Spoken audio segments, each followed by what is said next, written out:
sa laban ng Boston Celtics at LA Lakers. Finals preview nga ba? At dala-dala nga ng LA Lakers ang kanilang 8-game winning streak sa home ng Boston Celtics.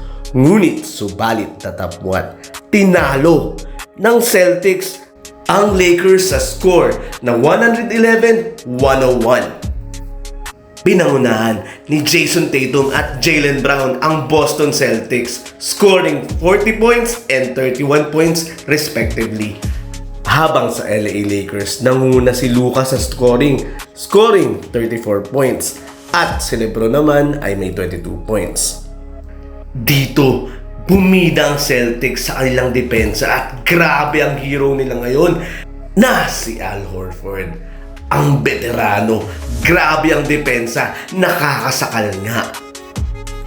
At dahil sa depensa niya, grabe, hirap na hirap umiscore si Luka at ang LA Lakers. At isang bad news pa para sa fans ng LA at ang kinakatakutan ni Coach JJ Redick na injured nga si LeBron with a groin injury, expected to be out for 2 weeks. Ano kayang magiging epekto nito sa laruan ng Lakers at Boleros Nation? Posible nga bang magharap itong dalawang koponan na to sa NBA Finals? Please leave your comment on the comment section below. At kung nagustuhan nyo ang aking video, paki-follow na rin ang aking channel.